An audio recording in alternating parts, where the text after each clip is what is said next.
তো আলহামদুলিল্লাহ সম্মানিত মুসল্লিগণ, আমরা ধারাবাহিকভাবে শবে বরাত এর নামাজগুলি আদায় করলাম।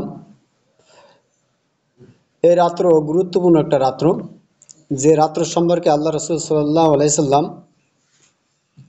হাদিস দ্বারা প্রমাণিত করেছেন। আল্লাহ রাসূল সাল্লাল্লাহু আলাইহি সাল্লাম হাদিস শরীফ ভিতরে বলছেন, আল্লাহ তাআলা নিজেও বলছেন, ঐশীবাণী মহাগ্রন্থ আল্লাহ সুবহানাহু ওয়া তাআলা বলছেন, ইন্না আনজালনাহু ফি লাইলাতুল কদর ওয়া মা আদরাকা মা লাইলাতুল কদর। এই লাইলাতুল কদর যেটা সামনে আপনার আসতেছে, ওই একই আয়াত দেখা গেছে আপনার মোসানেফ রহিমাহুল্লাহ তাআলা এই শবে বরাতের ভিতরেও নিয়ে আসছেন। এর উদ্দেশ্য কি? এর উদ্দেশ্য রয়েছে ওখানের যে অর্থ, ওই আয়াতে কারিমের যে অর্থ, এই আয়াতে কারিমের অর্থ অর্থাৎ শবে কদরের সাথে এর সাথে কি আছে? মিল আছে, নিসবাত যাকে বলা হয় আরবিতে, নিসবাত সম্পর্ক, রিলেশন। ওইটার সাথে এর সাথে রিলেশন আছে বিধায় এই জন্য ওই এক আয়াত মুসানেফ রহিমাহুল্লাহ তাআলা নিয়ে আসছেন। ইন্না নিশ্চয় আমি লাইলাতুল কদর, ইন্না আনজালনাহু আমি অবতীর্ণ করেছি লাইলাতুল কদর, কদরের রাত্রকে। ওমা আদরাকা মা লাইলাতুল কদর, হে নবী আপনি কি জানেন লাইলাতুল কদর কি? 1000 মাস হইতে উত্তম। সুবহানাল্লাহ বলবো না? এখন এই যে রাত্রটা শবে বরাতের যে রাত্র, এই রাত্রটা কি তার চেয়ে কম?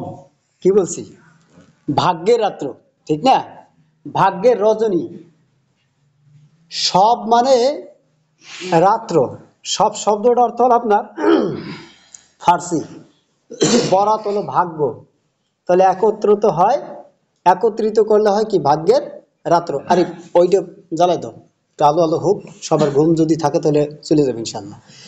আচ্ছা, একটু আলোচনার দরকার রয়েছে এই রাতের ফজিলত, তারপরে ইনশাল্লাহ আমরা নির্দিষ্ট সময় চলে যাবো। কত রাত তো কতভাবে কাটাই দিই, একটু হক আমরা আদায় করার চেষ্টা করি ইনশাল্লাহ, অল্প সময় ইনশাল্লাহ।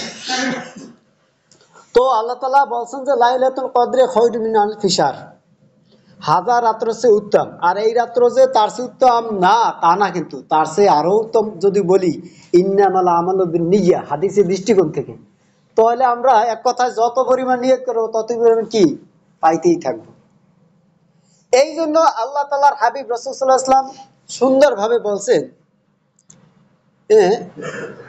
যে ইযা কানাত লাইলাতুন নিসফি মিন শাবান, ইযা কানাত যখন আপনার হইবে লাইলাতুন নিসফি মিন শাবান, শাবান মাসের অর্ধ রজনী, শাবান মাসের অর্ধ রজনী, অর্থাৎ শাবান মাসের অর্ধেক পেরেই অর্ধে রজনী, অর্ধেক শাবান মাসের যখন 15 তারিখ হবে, সেই 15 তারিখটা হলো আইজিগা। তো বলা হচ্ছে কানাত লাইলাতুন নিসফি মিন শাবান, যখন অর্ধরাত্র হবে শাবানের রাত্র, তখন ফাকুমু, তখন তোমরা কি করো? দাঁড়াই যাও। ফাকুমু, তোমরা কি করে যাও? দাঁড়াইয়া যাও। লাইলাহা, রাত্রবেলায় দাঁড়াও। মুসান্নিফ রহিমাহুল্লাহ তাআলা এই এতটুকু ব্যাখ্যা বিশ্লেষণ করছেন, যিনি কিতাব লিখেছেন উনি বাইহাকী শরীফের হাদিস ব্যাখ্যা করেছেন যে এই লাইলাহা রাত্রভর দাঁড়াইতে বলছে, এর উদ্দেশ্য কি? রাত্রভর দাঁড়ানোর উদ্দেশ্য হলো যে রাত্রভর ইবাদত বন্দেগী করা উদ্দেশ্য। ওয়াসুমু, এবং তোমরা কি করো? রোজা রাখো। সুমু, আমরে হাজেরের সিগা, সুমু আদেশ সূচক বাক্য এখানে ব্যবহার করা হয়েছে। সুমু, তোমরা রোজা রাখো। নাহারহা, কোন সময়? দিনে। লাইলুন শব্দের অর্থ রাত্র, আর নাহারুন শব্দের অর্থ কি? দিন। লাইল নিয়ে তোমরা দাঁড়াও, উমু লাইলাহা অসুমু নাহারহা, রাত্রভর দাঁড়াবা আর দিনভর কি করবা? রোজা রাখবা। ব্যাখ্যা কিন্তু অনেক। ফাইনাল্লাহা, নিশ্চয় আল্লাহ তাআলা, ইয়ানজিলু অবতরণ করেন, ফিহা ওই রাত্রে, হ্যাঁ ফিহা হারমারজা কি? রাত্র। ওই রাত্রে আল্লাহ তাআলা অবতরণ করেন লিগুরুবিশ শামস, লিগুরুবিশ শামস, সূর্য যখন আপনার গুরুব হয়, ইলা সামায়ে আসমান থেকে, আর দুনিয়া আল্লাহ তাআলা আপনার আসমান থেকে কি করে? সূর্য যখন অস্তমিত হয়ে যায় তখন আল্লাহ তাআলা আসমান থেকে অবতরণ করেন।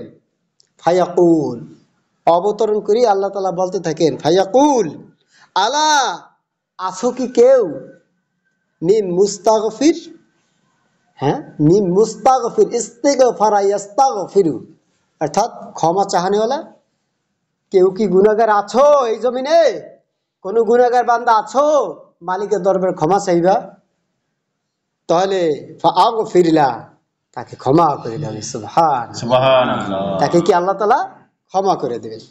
আলা শুধুমাত্র কি তাই? আলা আছো কি কেউ মিম মুস্তারজিক অভাব অনটনে, আছো কি কেউ অভাব অনটনের ভিতরে নিমজ্জিত? তাহলে সে চাও মালিকের দরবারে চাও, আমি তাকে রিজিক তার দাবি দেওয়া পূর্ণ করে দেবো, রিজিক যা লাগবে তাই তাকে দেওয়া হবে। সুবহানাল্লাহ। তাহলে লাইলাতুল কদরের কি এই রাতটা একেবারে কম? অর্থাৎ আমরা ধরে নিতে পারি এইটা মানদণ্ড কি এই রাত্রে আমরা যা চাবো আমরা তাই পাবো, সুতরাং 1 বছরে তা চাই না আল্লাহ, যতদিন বাঁচাই রাখো তুমি ততদিন আমাদের এই ফলাফল এগুলো দাও। আমরা গরিব, আমরা অসহায়, আমরা ভিক্ষুক, মালিক তুমি অনেক ধনী, অনেক বলতে কি তুমি ধনীরও ধনী, হ্যাঁ প্রধানমন্ত্রীরও মন্ত্রী, এমপির এমপি, মানে কথা হলো যে উভয় জানের মালিক তুমি, সুতরাং তুমি আমাদেরকে দিয়ে দাও। কি আল্লাহ দেবেন ইনশাল্লাহ। তাহলে এই রাত্রটাও একেবারে কম নয়। আল্লাহ আমিন। তারপরে আবার একটা কথা বলছে, কত সুন্দর করে বলছে, যদি কেউ ক্ষমা চাও তো ক্ষমা চেয়ে নিতে পারো, যদি কেউ রিজিক চাও রিজিক নিয়ে, যদি কেউ সমস্যা থাকো তাহলে বলতে পারো হাত্তা ইয়াতলু আল ফাজর, এই পর্যন্ত যে একেবারে ফজরের আগ পর্যন্ত আল্লাহ তাআলা এরকম বলতেই থাকে এখনো সময় আছে, এখনো সময় আছে, কি চাবা চাও, কি চাবা চাও, তাই তোমাদেরকে দেওয়া হবে। সুবহানাল্লাহ।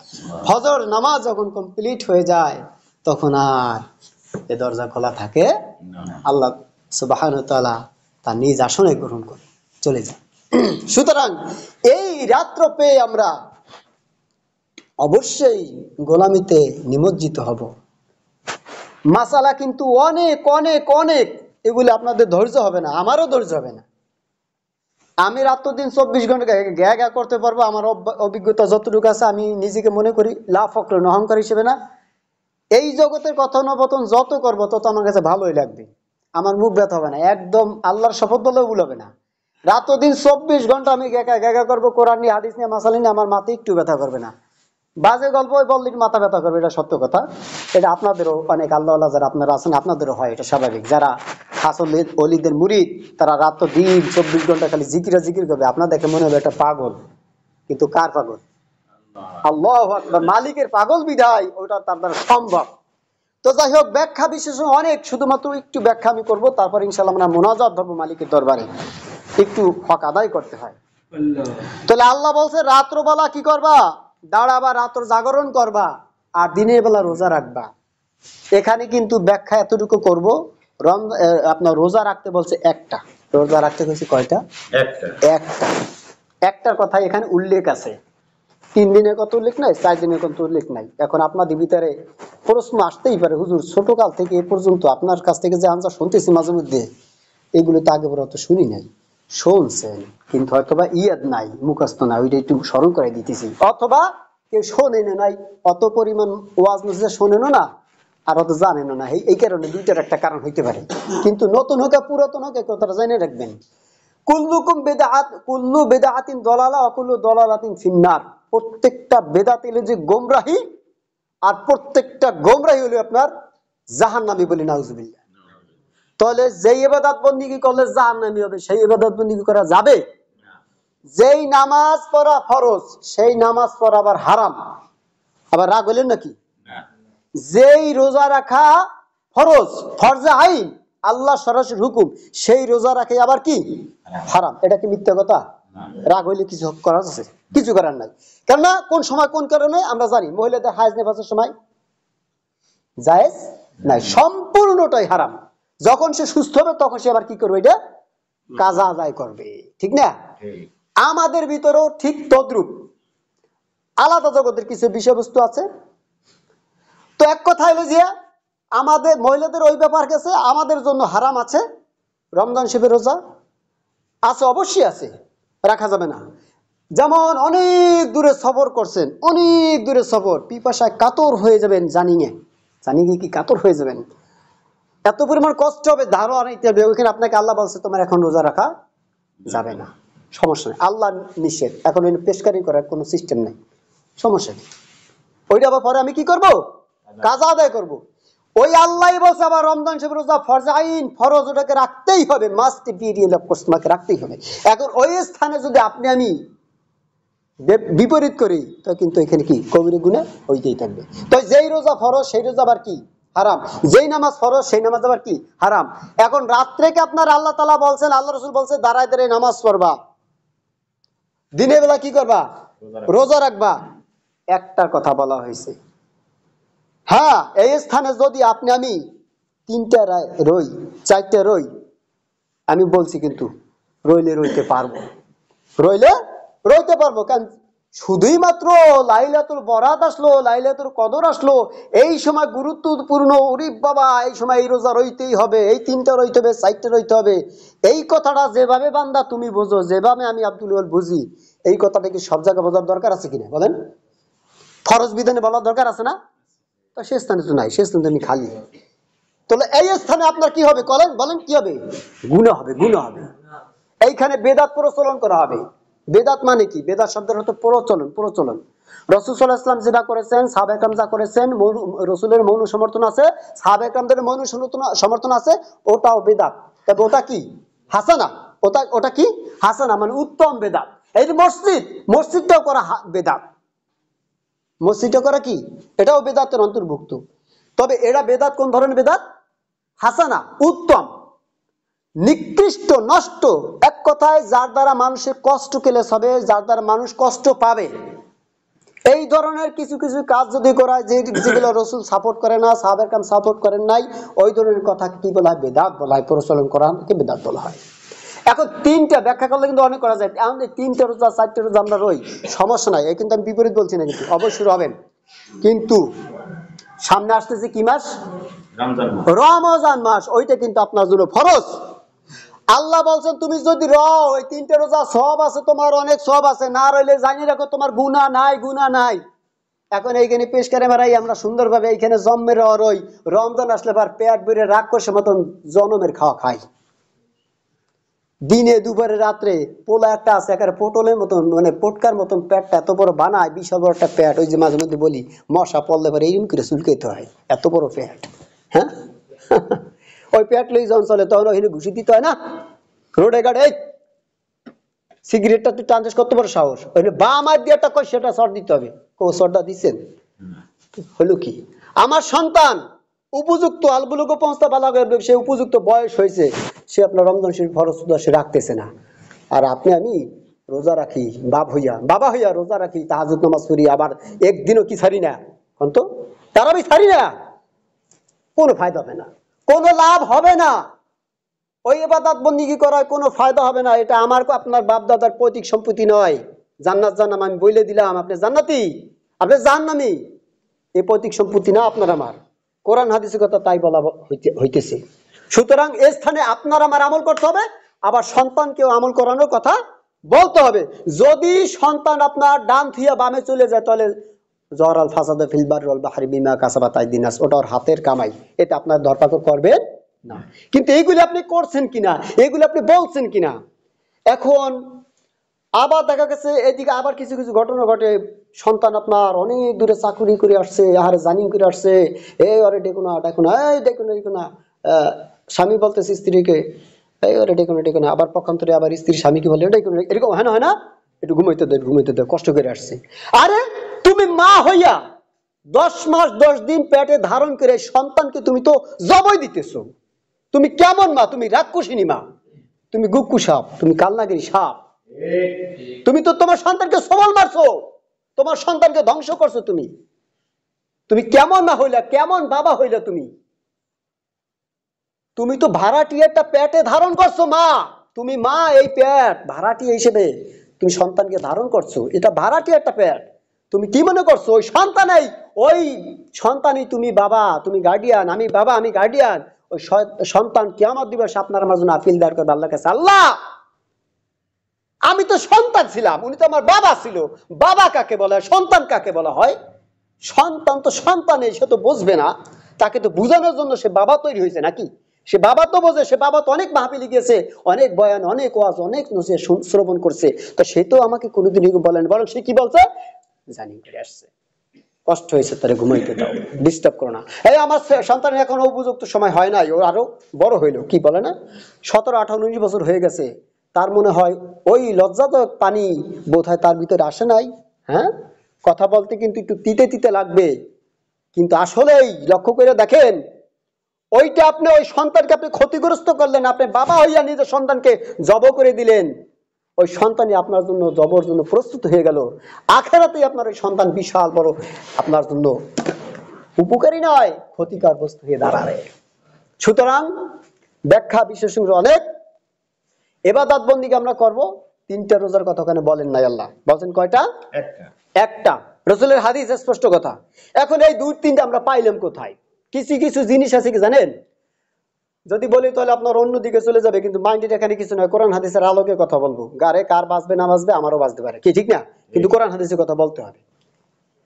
হুজুর সাল্লাল্লাহু আলাইহি ওয়াসাল্লাম একবার আবু জাহল, উতবা, সাইবা, উবাই ইবনে খালদ, অন্যান্য জাতি যারা আছে তাদেরকে বললেন, এই আমি আজকে একটা কথা বলবো, তোমরা শুনবা? হ্যাঁ বলো।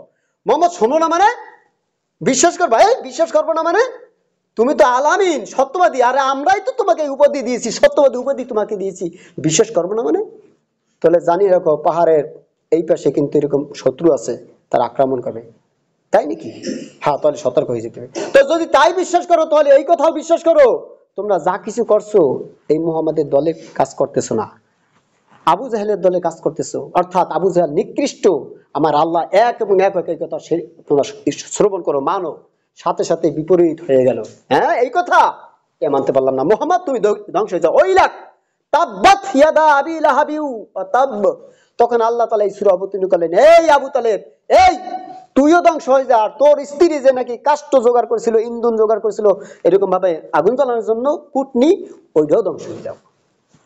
এখন এই কথা বলা পরে তারপর আরেকটা ঘটনা এভাবে আসছে যে, যখন মুহাম্মদ সাল্লাল্লাহু আলাইহি ওয়াসাল্লাম এভাবে কথা বললেন যে এরকম এক আল্লাহর প্রতি বিশ্বাস করো, এই রাসূলের প্রতি ই করো, তখন উনি করছে কি করছে, পাশ কাটে চলে গেছে। পাশ কাটে যখন চলে গেছে, তখন একদল হয়েছে আবু জাহেলের দল, আর একটা হচ্ছে কি, মুহাম্মদ সাল্লাল্লাহু আলাইহি ওয়াসাল্লামের দল।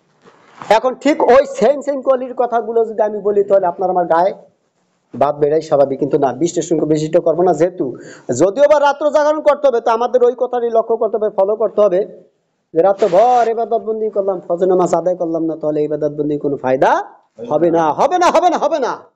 সব কথা আমাদের বলতে হবে। তাহলে ওই রোজার কথা বলি, আল্লাহ বলছেন একটা রোজা, আল্লাহ রাসূল বলছেন কি একটা রোজা, আমরা পাইলাম কোথায়? 3, 4, 6টা রোজা রইতে হবে।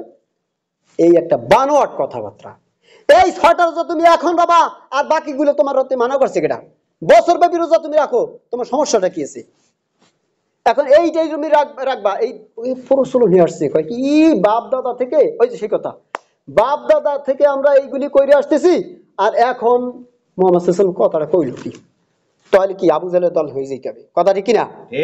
বাপ দাদা থেকে আমরা এইরকম আমল করে আসতেছি, রাত্র ভর ইবাদত বন্দি করছি, জিলাপি আনছে, এই আনছে, সে আনছে, কতটা আনন্দ ফুর্তি ছিল, এই ছিল সেই ছিল, মহিলার একটু রুটি বানাইতো, একটু হালুয়া বানাইতো, কত আনন্দ ফুর্তি, এই সেই একই শুনাই। এখন এই কি অবস্থা চলতেছে, ওই যে মাগরিবে যে কিছু কথা রাখছিলাম, তার আগে কিছু কথা রাখছিলাম জুমার সময়, তো সেই কোয়ালিটির কথা, ঠিক না? তাহলে ওইগুলা মানা যাবে না। যদি রাখো তুমি রাখো, 6টা না, আরো 12টা রাখো, বছর ব্যাপী রাখো, যখন রোজা রাখা হারাম তাই বাদ দিয়ে তুমি সব সময় রাখো, আপত্তি নাই, কিন্তু তোমার মূল জিনিসটা ঠিক রাখতে হবে। মূল জিনিস আখেরাত, এইটাকে ঠিক রাখতে হবে। সেই আখেরাত বাদ দিয়ে যদি আমি দুনিয়া নিয়ে থাকি, তাহলে কি আপনাকে আমাকে কঠিন ধরপাকড় করতে হবে। তাহলে আমরা আগামীকালকে একটা রোজা রাখবো, পারবো না ইনশাআল্লাহ? রাখবো ইনশাআল্লাহ। আর রোজা রাখা নিয়ত করতে হবে, আল্লাহুম্মা বাল্লিগনা শাবান রমাজান, হে আল্লাহ শাবান মাস আমারে শেষ করতে দাও, আমার রমজান মাস পর্যন্ত পৌঁছে দাও, আল্লাহ আমি ফরজ রোজা এরকম ভাবে রাখতে পারবো না ইনশাআল্লাহ। আচ্ছা, একটু মাসালা বলি আমি শেষ করে দিচ্ছি। আচ্ছা, সারা রাত জাগ্রত হবে এমন জরুরি না, পাই গেছি মাসালা, পাই গেছি ইনশাআল্লাহ, এমনটা জরুরি না। 1 নম্বর মাসালা শেষ। 2 নম্বর, নফল ইবাদত মসজিদে করতে হবে, আর নাই ভালো মতো ইবাদত বন্দেগী হয় না, এই কথাটা আজকে থেকে আমরা পুরো রিমুভ করে দেবো, পারবো ইনশাল্লাহ? একদম ফরম্যাট করে দেবো এই কথাটা। আর জীবনে কোন দিকে কথা বলবো না যে মসজিদে 24 ঘন্টা ইবাদত বন্দি করতে হবে। এর বিশ্বাস আমি করছি না মাগরিব আগে। এখন হালকা এতটুকু, মসজিদ আল্লাহর ঘরে ইবাদত বন্দি অবশ্যই করতে হবে। লা তাত্তাখিযুল কুবুরা ফিল বাইত, কবরকে তোমরা কি করো না, ঘরকে তোমরা কি বানাই না, কবর বানায় না, ঘরকে তোমরা কবর বানায় না। সুতরাং মাঝে মাঝে সুন্নাত নামাজ আমাদের ঘরে পড়তে হবে, আবার ইবাদত বন্দিগো মাঝে মাঝে ঘরে করতে হবে। আরো দিক ব্যাখ্যা গেলাম না, এই মাসালা বুঝছি 2 নম্বর। 3 নম্বর হলো যে আপনার রাতের মর্যাদা নষ্ট হয় এমন কাজ করা যাবে না। কোন রাতের মর্যাদা? এই রাতে শুধু, আরো কত রাত্র আছে না, কি কন? এখন এই রাত্র আসলে দিকে এটা কিন্তু একটা বেদাত কথা, এইটা কিন্তু একটা বেদাত কথা। শুধু এই রাতের কথা বললে হইলে হবে প্রচলন, ঠিক না? এই রাত্র বলে কোনো কথা নয়। আপনার বাড়ির আশপাশে বিয়ের আয়োজন চলতেছে, রসুলরা হুজুররা বলছে এইটা হারাম, স্টকে রুগী, ওই ডুব ডুব ডুব ডুব আওয়াজ চকি পর্যন্ত কাঁপে, ওই বাজাইও না, নিষেধ করা হয়েছে। হাতে পায়ে ধরছি, এরকমও বলছি। কাকি শুনে রাখেন, জানিয়ে রাখেন, আপনিও বলছেন কথা টাস টাস। কাকি সাবধান, বাবা সাবধান, যদি এইগুলো বাজাইতে হয় তাহলে আমরা যে কিছু কিছু আপনাদের দোয়ায় ওলামা একরাম হয়েছে, হুজুর হয়েছে, তাহলে আমাদের জবই দিয়ে মাটি দিয়ে এরপরে উপরে কবর উপরে আপনারা বাজান। এরপর আর কোনো কথা থাকে? থাকে কথা? যদি প্রকৃতপক্ষে জ্ঞানী হয়ে থাকে তত তার রন্ধ্রে শিরা উপশিরায় আলাদা জগতের ছু দিয়ে পড়তে থাকবে। তারপরেও দেখা গেছে আসার পরে ঠিকই আবার সাবে কি মুসলমান, কি মুসলমান আপনি আমি? তাহলে কি ওই রাত্রে আপনার পালন করার দরকার ছিল না? গেল কই? শুধু শবে বরাতের রাত্রে আপনার ওইগুলো আতশবাজি ফুটান যাবে না, ঢোল ডক্কর বাজানো যাবে না, তাহলে অন্য রাত্রে বাজানো যাবে। ঘুমে ক্ষতি হয় না? ঘুমে ক্ষতি হয় না? এই ঘুম যে ঘুম, এটাও কিন্তু আল্লাহ একটা কি নিয়ামত। ঘুম আল্লাহ একটা নিয়ামত, ইবাদত। আপনি ঘুমাই থাকবেন, এটাও ইবাদতের অন্তর্ভুক্ত হয়ে যাবে। সুবহানাল্লাহ বলবো না? সুতরাং সেই ইবাদতের ভিতরে, ঘুম নামক ইবাদতের ভিতরে যদি কেউ ঢোল ডক্কর বাজাইয়া তারপর দেখা গেছে আপনার ওই গান বাজনার ডেকসেট ম্যাকসেট এই সেট সেই সেট, হ্যাঁ, আপনার কুমকুম বাদ্য যা আছে না, সব বাজাই বাজাই যদি ঘুম নষ্ট করলো, তো ইবাদত বন্দিকে ডিস্টার্ব দিল, তার কবির হবে না? তাহলে ওখানেও মানতে হবে, এখানেও মানতে হবে। তাহলে আমরা 3 নম্বর মাসালাটা কমপ্লিট করলাম যে এই গুরুত্বপূর্ণ রাত্র না, শুধু প্রত্যেকটা রাত্রে গুরুত্বপূর্ণ, এই রাত্র নষ্ট করতে নাই। আচ্ছা, এরপর আর একটা প্রশ্ন আমাদের আছে। কেউ কেউ আপনি বলে থাকে সহি হাদিস দ্বারা কি নাই, প্রমাণিত নাই। এই যে শবে বরাতের রাত্র সহি হাদিস দ্বারা প্রমাণিত নাই, এ কথাটা কেউ কেউ বলে। কথাটা বাস্তব, কিন্তু বাস্তবতার ভিতরে পার্থক্য আছে না? ছোট বাস্তব, আপনার মাঝারি বাস্তব, হাই কোয়ালিটি বাস্তব। তো এই ভিতরে বাস্তবতা কি, 2-1টা সহি হাদিস, মানে 2-1টা জয়ীফ হাদিস, দুর্বল হাদিস আছে, যারা বলছে হাসান না, এটা হলো যে জয়ীফ। এই শবে বরাতে এগুলো বেদাত বলে। আর এরা কারা? আপনার আজ থেকে মুখস্থ করে নেন। আমি প্রত্যেক আপনার শবে বরাত যখন আসতো এই কথাটা বলে থাকি।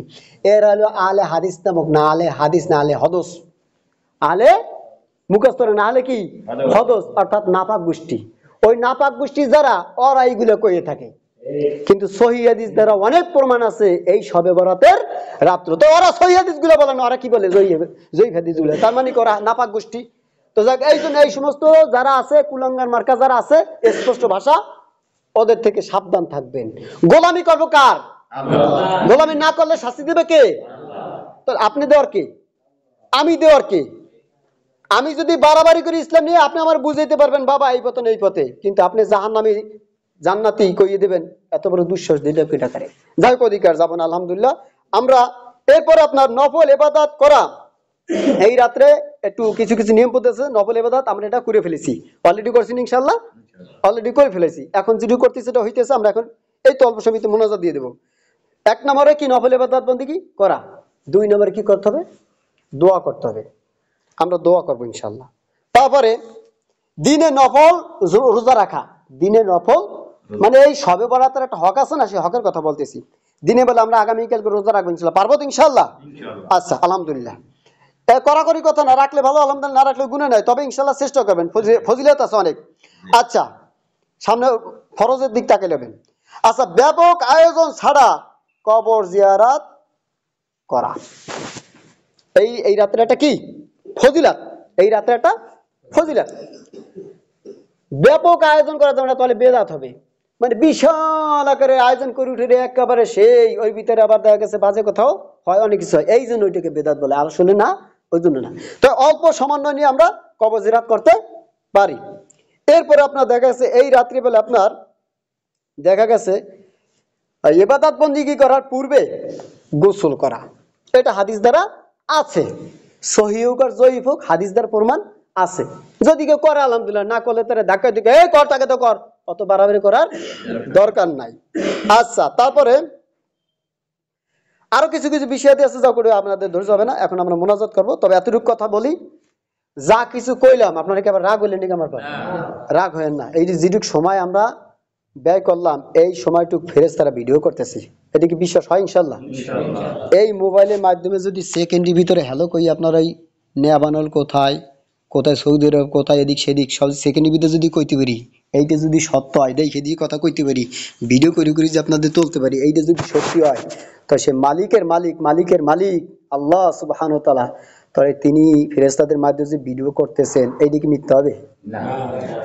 আর যাই হোক না কেন, আখেরাতের সময় অন্তত এই কথাগুলোর পতন হবে, এইগুলি ফুটেজ তুলে ধরা হবে।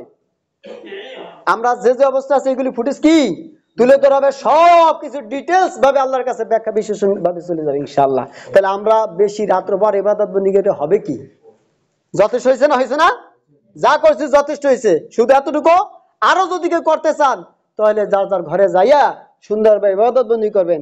আর যদি কেউ নাও আমি মসজিদ থাকি রাত্রভর কাটাবার সমস্যা না, আমার স্ত্রী পরিজন তারা পড়তেছে পড়ুক, তাতে কোনো সমস্যা নাই। ইবাদত বন্দিগিতে থাকবেন, আবার ঘুমাইতে না, মসজিদে ঘুমানো জায়েজ নাই বিনা কারণে। ঘুমাইতে হলে এতে কাবা নিয়ত করে ঘুমাইতে হবে ইনশাআল্লাহ। তাহলে আমরা মোনাজাতের দিক যাব, একটু দুরুদ পাঠ করি, দুরুদ ইব্রাহিম পাঠ করি। সবাই নামাজের কায়দায় বসার চেষ্টা করবো। যদি কারো অভ্যাস থাকে, আপনার দেখা যাচ্ছে মোটা তাজা হলে আপনার তাদের একটু কষ্ট হয়, এই জন্য তারা যেভাবে পারবেন সেইভাবে আরামে বসবেন, সমস্যা নাই। কিন্তু চেষ্টা করবেন আপনার রাসূলের সুন্নাত তরিকা মোতাবেক। আমরা করুণ ভাবে আপনার মোনাজাত করবো আল্লাহ সুবহানাহু ওয়া তাআলার কাছে। একটু লম্বায়িত হইতে পারে। আজকে আমি যে মোনাজাতটা করবো, ইতিপূর্বে আমার লাইফের ভিতরে আমি কোন মুসল্লি দিন এরকম মোনাজাত করি না, সাধারণত আমি স্বাভাবিক করি। কিন্তু আজকে যে মোনাজাত করবো, সেই মোনাজাতের নাম হলো মোনাজাতে মাকবুল। যে মোনাজাতটা আপনার যদি পরিপূর্ণভাবে আদায় করি, এটা খন্ড হলে আপনার দেখা গেছে 30টা খন্ড। একটা খন্ডের ভিতরে আপনার 56টা দোয়া, তাহলে 30টা খন্ড দোয়া এই যদি করি, তাহলে মনে করেন 3 ঘন্টা লেগে যাবে। কথা বুঝতে পারছি ইনশাআল্লাহ? না হুজুরকে মাতালে কথা কওয়া যাবে না। আচ্ছা, যাই হোক, অবশ্যই তোমার এই আমল জজবা, এই ওমর তো ওমর, কি কথা ঠিক না? ওমর তো ওমরই, এইটা হলো প্রমাণ করছে যে ওমর তো ওমরের মতন কথা বলছে। যাক আলহামদুলিল্লাহ। তবে এই ওমরের মতন ওমর সব জায়গা লাগবে, কি কথা ঠিক না? সব জায়গায় যেন ওমর মতন ওমর কাজ করতে পারে। আল্লাহ পাক আমাদের ওমর যে কথাটা বলছে, ওই কথাটা আমি অতদূর যাব না, মানে ঠিকই যে বের করছে, আর ওই কথার সওয়াব পরিপূর্ণভাবে আমাকে আপনাকে আমরা যারা আছি আমাদের সবারই দিয়ে দেবে। ওই ইবাদত না করলেও দিয়ে দেবে, কারণ আমিন। সুতরাং শুধুমাত্র নিয়ত করে আমরা ঘুমাবো, ঘুম আসার সাথে সাথে ঘুমাই পড়বেন। আল্লাহ রাত্রভর ইবাদত বন্দেগীর সব তুমি আমাদেরকে দিয়ে দিও, আল্লাহর কসম। এটা আপনার আমার অন্য কিছু বললাম না, আপনার আমার কথা না, এটা কোরআন হাদিসের কথা। রাত্রভর ঘুমাই থাকবেন, রাত্রভর ঘুমাবেন। আজকে রাত্রভর ফজরের নামাজটা জামাত আদায় করবেন, রাত্রভর ইবাদত বন্দেগীর সব আল্লাহ দিয়ে দিবেন। সুতরাং আমরা নির্যাস আলোচনা করছি, নির্যাস দোয়া করছি ইনশাআল্লাহ। আর ওমর, তোমাকে ধন্যবাদ।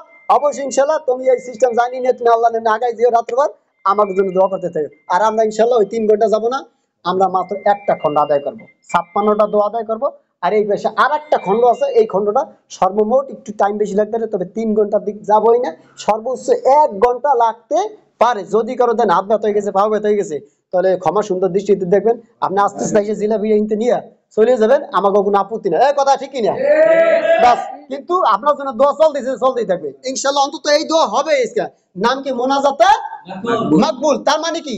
মাকবুল মানে কি? কবুল, গ্রহণ করা, মানে আল্লাহ কবুল করবেনই করবেন দোয়া। তাহলে আপনার আমার যত গুনাহ আছে ওইগুলো চাবো, যত বিপদ আছে চাবো, আল্লাহ কবুল করবে। কথা ঠিক কি না? তাহলে ইনশাআল্লাহ আমরা দুরূদ পাঠ করি। আল্লাহুম্মা সাল্লি আলা সাইয়্যিদিনা নাবিয়িনা ওয়া শাফিঈনা ওয়া হাবিবিনা মাওলানা মুহাম্মাদান সাল্লাল্লাহু তাআলা আলাইহি ওয়া আলা আলিহি ওয়া আসহাবিহি ওয়া বারাকা ওয়াসাল্লাম। আল্লাহুম্মা সাল্লি আলা সাইয়্যিদিনা ওয়া নাবিয়িনা ওয়া শাফিঈনা وحبيبنا ومولانا محمد صلى الله تعالى عليه وعلى آله وأصحابه وبارك وسلم আমরা একটু অন্ধকার বানাই তাহলে ভালো হবে ওই পিছনের বাতিগুলো থাক ওই বাতিটি নিভে দাও ওইটা নেবো বারিন্দাটা জ্বালানো থাক আমরা কায়েমন ও বাক্যে মনে করেন এইটা আমাদের শেষ মোনাজাত আল্লাহ যদি আমাকে এই মুহূর্তে নিয়ে যায় আপনারা কি আমাকে রাখতে পারবেন আপনারা যদি চলে যান রাখতে পারবো আমি সুতরাং একার শেষ মোনাজাত মনে করে দোয়া করতে হবে আল্লাহ তাআলা যেন আমাদের সেইভাবে কবুল করুন করে সবাই বলে আমিন ধরেন মোনাজাত ধরে আল্লাহুম্মা আমিন আল্লাহুম্মা আমিন রব্বানা আতিনা ফিদ দুনিয়া হাসানাতাও وفي الآخرة حسنة وقنا عذاب النار ربنا آتنا في الدنيا حسنة وفي الآخرة حسنة وقنا عذاب النار ربنا افرغ علينا صبرا وثبت أقدامنا وانصرنا على القوم الكافرين ربنا لا تؤاخذنا إن نسينا أو أخطأنا ربنا ولا تحمل علينا صبرا إسرا كما حملته على الذين من قبلنا ربنا ولا تحملنا ما لا طاقة لنا به واعف عنا واغفر لنا وارحمنا أنت مولانا فانصرنا على القوم الكافرين ربنا لا تزغ قلوبنا بعد إذ هديتنا وهب لنا من لدنك رحمة إنك أنت الوهاب ربنا إننا آمنا فاغفر لنا ذنوبنا وقنا عذاب النار ربنا ما خلقت هذا باطلا سبحانك فقنا عذاب النار ربنا إنك من تدخل النار فقد أخزيته وما للظالمين من أنصار ربنا إننا سمعنا مناديا ينادي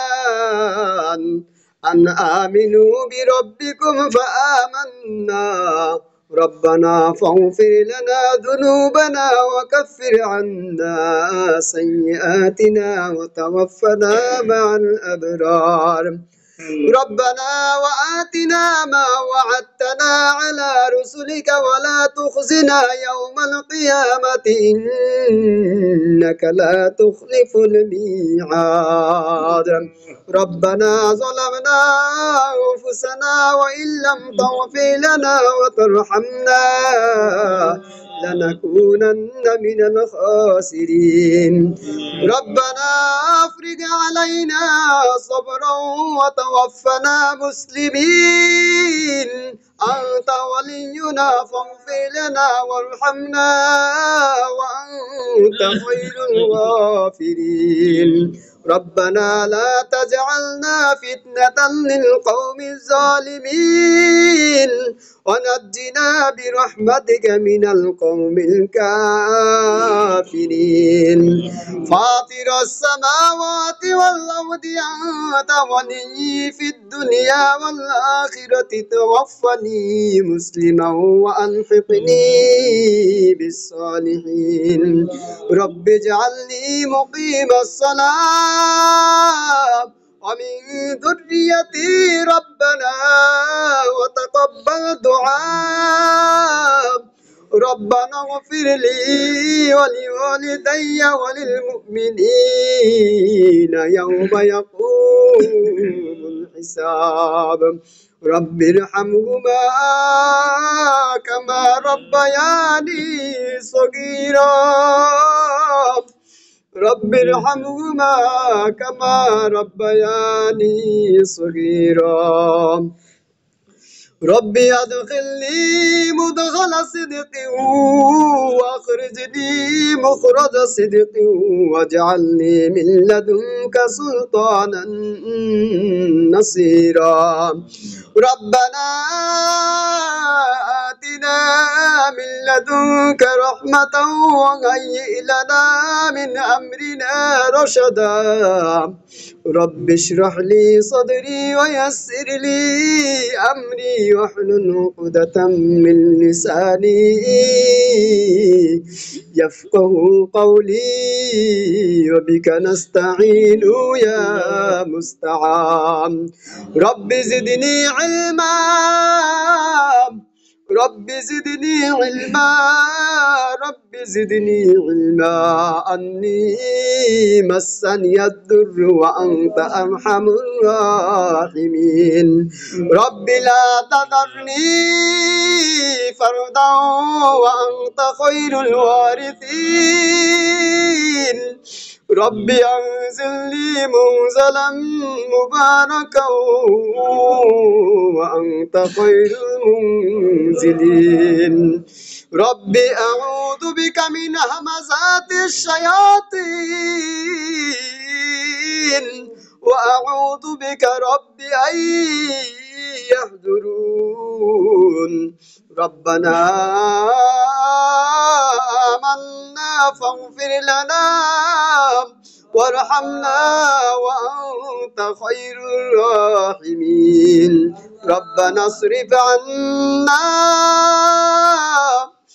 عذاب جهنم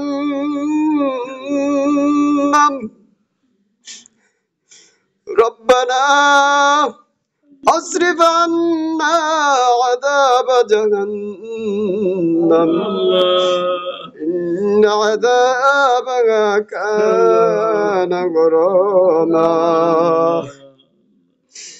ربنا هب لنا من أزواجنا وذرياتنا قرة أعين واجعلنا للمتقين إماما ربي أوزعني أن أشكر نعمتك التي أنعمت علي وعلى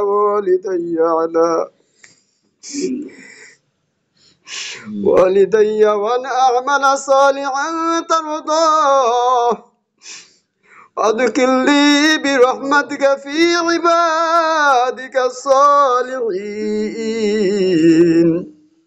رب إني لما أنزلت إلي من خير فقير رب انصرني على القوم المفسدين ربنا وسعت كل شيء رحمة وعلما فاغفر للذين تابوا واتبعوا سبيلك وقهم عذاب الجحيم وقهم عذاب الجحيم ربنا وادخلهم جنات عدن التي وعدتهم ومن صلح من آبائهم وأزواجهم وذرياتهم إنك أنت العزيز الحكيم وقهم السيئات ومن تق السيئات يومئذ فقد رحمته وذلك هو الفوز العظيم وأصلح لي في ذريتي إني تبت إليك وإني من المسلمين أني مغلوب فانتصر ربنا اغفر لنا ولإخواننا الذين سبقونا بالإيمان ولا تجعل في قلوبنا غلا للذين آمنوا ربنا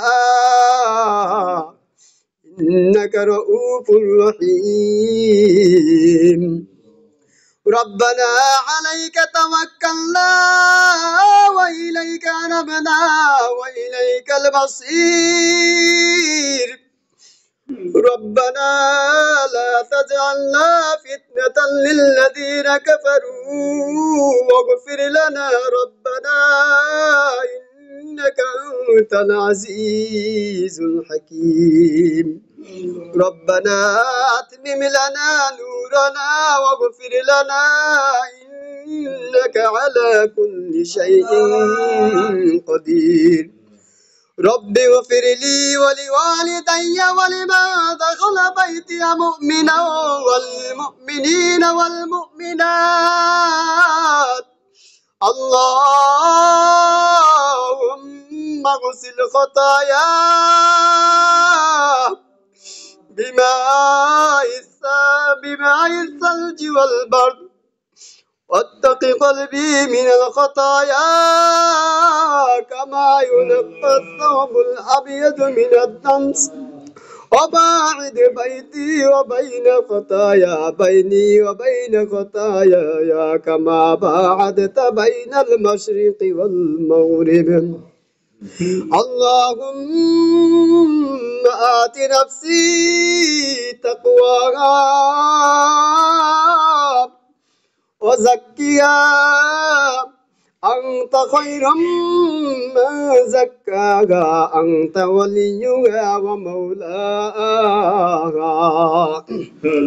اللهم إنا نسألك من خير ما سألك منه نبيك محمد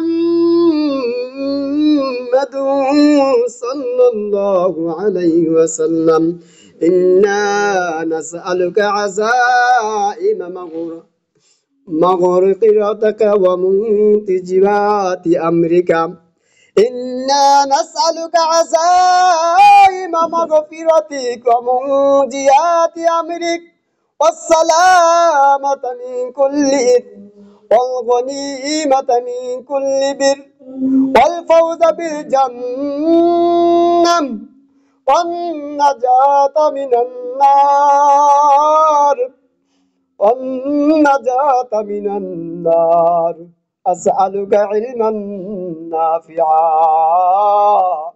أسألك علما نافعا اللهم اغفر لي ذنوبي خطئي وعمدي اللهم اغفر لي خطيئتي وجهلي وإسرافي في أمري وما أنت أعلم به مني اللهم اغفر لي جدي وهزلي اللهم مصرف القلوب صرف قلوبنا على طاعتك اللهم اهدني وسددني اللهم إني أسألك الهدى والتقى والعفاف والغنى اللهم أصلح لي ديني الذي هو عصمة أمري وأصلح لي دنياي التي فيها معاشي وأصلح لي آخرتي التي فيها معادي واجعل الحياة زيادة لي في كل خير واجعل الموت راحة لي من كل شر اللهم اغفر لي وارحمني واهدني وارزقني اللهم إني أعوذ بك من العزل والكسل والجبل والهرم والمغرم والمأثم ومن عذاب النار وفتنة النار وفتنة القبر وعذاب القبر وشر فتنة الغنى وشر فتنة الفقر ومن شر فتنة المسيح الدجال ومن فتنة المحيا والممات والقسوة والغفلة والعيلة والذل والمسكنة الفقر والكفر والفسوق والشقاق والسمعة والرياء ومن الصمم والبكم والجنون والجذام وسيء الأسقام والجنون والجذام وسيء الأسقام وضلع الدين ومن الهمم والحزن والبخل والغلبة الرجال ومن أن أرد إلى أرذل العمر ومن أن أرد إلى أرذل العمر وفتنة الدنيا ومن علم لا ينفع ومن نفس لا تشبع ومن قلب لا يخشع ومن دعوة لا يستجاب لها. الحمد لله رب العالمين الرحمن الرحيم مالك يوم الدين إياك نعبد وإياك نستعين اهدنا الصراط المستقيم صراط الذين أنعمت عليهم غير المغضوب عليهم ولا الضالين آمين آمين يا رب العالمين মাবুদ আল্লাহ তুমি তো জানো মোনাজাতে মাকবুল কি রে মালিক আমার এই মুসল্লি ভাইরা যদি জানতো একবার গইরে গইরে একান্ত চোখের পানি ফেলাইয়া প্রত্যেকটা কথার অর্থ যদি বলতাম মালিক এখানে বাংলা অনুবাদ বলবো কোন সময় মালিক রে যদি বলতাম মালিক তাহলে 6 ঘন্টায় শেষ হইতো না মালিক এতটুকু বলি মালিক আমরা বুঝিয়া পড়ি আর না বুঝিয়া পড়ি আমরা যারা অর্থ জানলাম বুঝলাম অন্তত তোমার কাছে ফরিয়াদ করতেছি মালিক মোনাজাতে মাকবুল মানে অবশ্যম্ভাবী যদি কোনো ব্যক্তি দোয়া মাকবুল জীবনের ভিতর একবার পাঠ করতে পারে তাই তার জীবনের সব গুনাহ maaf করে তুমি জান্নাতবাসী করে লও রব্বুল আলামিন আমরা সেই মোনাজাতে মাকবুলের একটা অংশ পাঠ করলাম আমাদের ধৈর্য হয় না আমরা বড় দুর্বল ও মালিক তোমার কাছে ফরিয়াদ রব্বুল আলামিন অন্তত আমি যতটুকু বুঝিয়া পাঠ করলাম তোমার কাছে ফরিয়াদ করলাম আল্লাহ আমাদের আপনজন যে যারা কবরে শুয়ে আছে সবাইকে তুমি চিরকালের জন্য মোনাজাতে মাকবুলকে ওসিলা করে দিয়া maaf করিয়া দাও রব্বুল আলামিন মোনাজাতে মাকবুলের অর্থ শুধুমাত্র এটা নয় এ রব্বুল আলামিন যাদের আর্থিক অবস্থা অসচ্ছল তাদেরকে সচ্ছল করিয়া দাও মোনাজাতের মাকবুলের অর্থ হলো আল্লাহ রাব্বুল আলামিন অনেক লক্ষ লক্ষ কোটি কোটি অর্থ রয়েছে মাওলা এই মোনাজাতে মাকবুল তোমার রাসূলকে তুমি শিক্ষা দিয়েছো তার থেকে সাহাবা ইকরামরা পেয়েছে তার থেকে আল্লাহর ওলিরা পেয়েছে সরমনায় পীর সাহেব হুজুরের সকাল সন্ধ্যা আমল করিয়া থাকেন মোনাজাতে মাকবুল এমন মোনাজাত আল্লাহ সরমনার পীর সাহেব হুজুর সাসিনা কুতুব রহিমাহুল্লাহ তাআলা সহকারে আল্লাহ পৃথিবীর যত কুতুবগণ রয়েছেন তারাই একমাত্র এই শ্রেষ্ঠ দোয়া বলি পড়িয়া থেকে রাত দিন 24 ঘন্টা পরে তাদের খাবার লাগে না তারা খাবার খায় না মালিক এমন অবস্থা হইয়া যায় রাত্র ভর তারা পাগল হইয়া থাকে আল্লাহ এই মোনাজাতে মাকবুল আজকে আল্লাহ একটা খণ্ড করলাম মালিক রে তোমার কাছে ফরিয়াদ আল্লাহ এই মোনাজাতের মাকবুলের ভিতর যত লক্ষ লক্ষ কোটি কোটি ফজিলত রয়েছে মাওলা আমরা বুঝিয়া পড়ি আর না বুঝিয়া পড়ি অন্তত তুমি তো রব্বুল আলামিন সবকিছু জানো শোনো জানিয়া শুনিয়া আমাদের মনের বাসনা তুমি পূর্ণ করে দিও আল্লাহ যারা আর্থিক অবস্থায় অসচ্ছল তাদেরকে সচ্ছলতা দান করে দাও মালিক আল্লাহ যারা বিপদগ্রস্ত অবস্থা আছে মালিক তুমি বিপদগ্রস্ত অবস্থা থেকে মুক্তি দান করে দাও যাদের ছেলে মেয়ে উপযুক্ত বয়সে উপনীত হয়েছে বিবাহ দিতে পারতেছে না আর্থিক অবস্থা অসচ্ছল আল্লাহ তুমি ব্যবস্থা করে সুস্থতা সচ্ছলতা দান করে দাও বিবাহের বন্ধ ব্যবস্থা করে দাও রব্বুল আলামিন যারা রব্বুল আলামিন অনেক নষ্ট কাজের সাথে জড়িত জেনা ব্যভিচারের ভিতরে সুদি ঘুষি কারবারে আল্লাহ কাদের কথা কোন কথা বলবো মালিক মোনাজাতের মাকবুলের ভিতর সব কথা বলিয়া দিয়েছে মালিক তোমার কাছে ফরিয়াদ আল্লাহ কলিজার টুকরা মাকে যারা হারিয়েছি মা যাদের নাই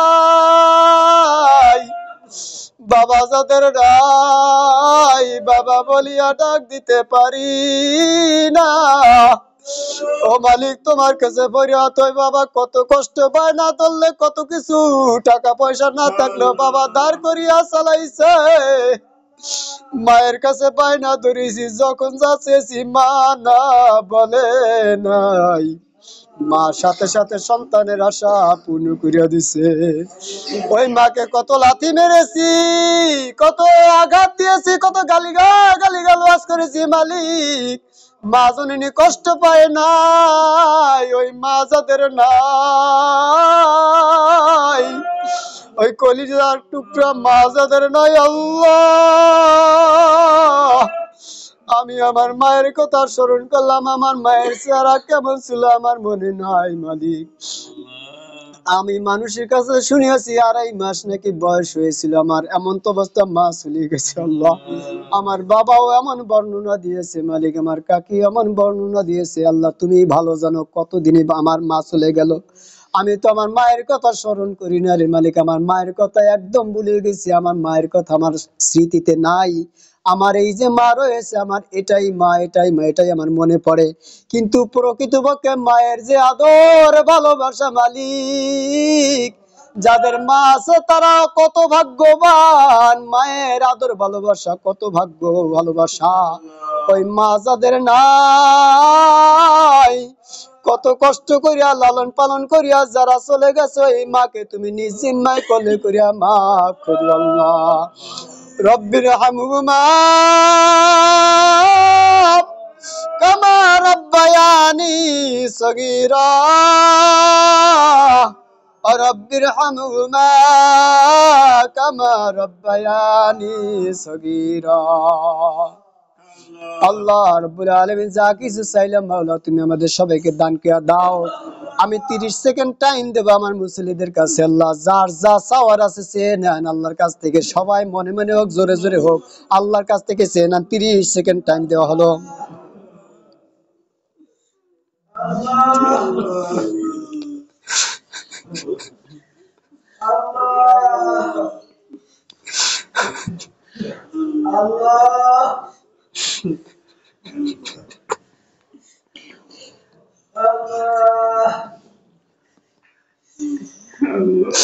মালিক আমরা যা কিছু চাইলে এর ভিতরে রব্বুল আলামিন তুমি অবশ্যই আমাদের চাওয়া পূর্ণ করিয়া দাও।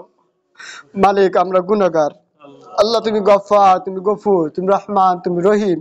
দেখো মালিক তোমার এই বান্দারা, আল্লাহ আমি একা গুনাহগার হইতে পারি মাওলা, এখানে তোমার নিষ্পাপ বান্দারা রয়েছে। আল্লাহ কত কষ্ট মেহনত করে সংসার উপার্জন করে সংসারে বিবি বাল বাচ্চার প্রতি লক্ষ্য রাখে, এতটা সত্য তোমাকে বলে নাই মালিক। আল্লাহ যে যাই চেয়েছে আল্লাহ সবাই মনে বাসন তুমি পূর্ণ করে দাও। যে কোনো শিশু, এখানে শিশু রয়েছে রব্বুল আলামিন, আবু বকর রয়েছে, আবু বকরের মতন রব্বুল আলামিন আল্লাহ সত্যবাদী রব্বুল আলামিন সন্তানটা এখানে নামাজ পড়েছে রব্বুল আলামিন। এরকম ছোট ছোট বাচ্চা এখানে রয়েছে আল্লাহ, ছোট ছোট বন্ধুরা রয়েছে আল্লাহ, যুবক ভাইরা রয়েছে, বিশেষ করে আমার দাড়ি বাঁকা মুরব্বীগণ রয়েছে, যুবক ভাইরা রয়েছে আল্লাহ। যাকে কবুল হয় মালিক, তোমার রাসূল হাদিসে আসছে 5 জনের যদি থেকে 2 জনে যদি থাকে, একজনের মন থেকে যদি অন্তরের স্থল থেকে একটা ডাক আসে, চোখের পানি যদি আসে, সবাইকে ছেলে করে মাফ করে দাও আল্লাহ রব্বুল আলামিন। একজনকেও ছেলে করে দিয়ে আজকে আমাদের সবাইকে তুমি মাফ করে দাও। এখানে আমরা সবাই ওলি হয়ে যেতে চাই আল্লাহ, আমরা সবাই খাস বান্দা হয়ে যেতে চাই, আর কোনদিন গুনাহ কাজ করব না আল্লাহ, সুদি ঘুষে কোনদিন টাকা পয়সা লাগাবো না রব্বুল আলামিন, সুদ খাবো না, ঘুষ নেবো না মালিক। যত গুনাহ আছে তুমি পারো রব্বুল আলামিন আমাদের পবিত্র অবস্থায় চলতে। শিশুটি যেমনি ভাবে মায়ের পেট থেকে বের হয় পবিত্র অবস্থায়, দুগ্ধ পান করতে করতে ঘুমিয়ে যায়, তার কোনো গুনাহ থাকে না মালিক, তেমনি ভাবে আমাদের পবিত্র করিয়া দাও। শিশুটি যেমনি ভাবে দুগ্ধ পান করতে করতে ঘুমিয়ে পড়ে, কোন সময় ঘুমাইলো, কোন সময় ঘুমিয়ে পড়লো মা টের পায় না, মৃত্যু যখন আমাদের আসবে মালিক, আমাদের তুমি তেমনি ভাবে শিশুর মতো ঘুমিয়ে পড়া তৌফিক তুমি দান করে দিও আল্লাহ। সুবহান রাব্বিকা রাব্বিল ইজ্জাতি আম্মা ইয়াসিফুন ওয়া সালামুন আলাল মুরসালিন। আমিন আমিন বিরহমাতিকা ইয়া আরহামার রাহিম। আল্লাহ